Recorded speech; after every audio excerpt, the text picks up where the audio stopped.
うちの実家には1000年も生きる幻の猫がいるんだって言ったら、この話信じる？私の名前は猫入あこ。うちは先祖代々続くものすごく古い神社なんだ。うちの神社には伝説の猫の言い伝えがあって、ご神体もその猫に関するものなんだって。猫の形をしたお守りも作ってる。おまけに名字も猫入りだし。ああ、猫みたいに気ままな家風ならよかったんだけどな。実際は真逆。父も母もしつけには厳しくて、古めかしい家訓やしきたりまで、漫画やアニメ、ゲームも禁止。だからね、私の密かな夢は、一度でいいから部屋に引きこもって、一日中ゲームとかしてみたいよ。まあ、そんなこと思うだけで、実際にやったりはしないけど。しなかったんだな、前までは。でも私、変わっちゃったみたい。多分、あの時から。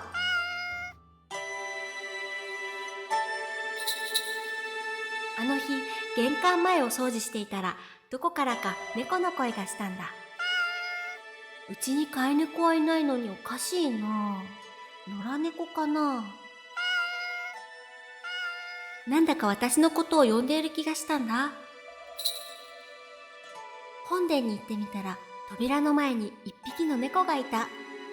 その子が私の姿を見ると、目を細めてまた泣いたの。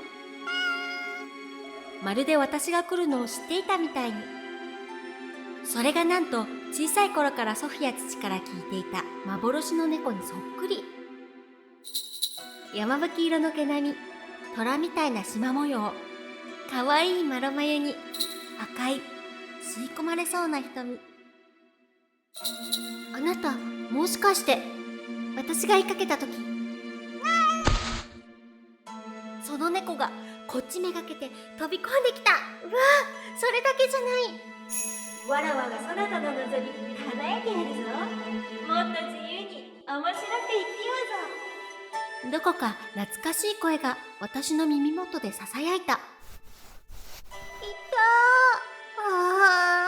ー。ってあれ？気がつくと私は本殿の前でひっくり返ってた。飛びかかってきた猫はどこにも見当たらないし、もう何が何だか。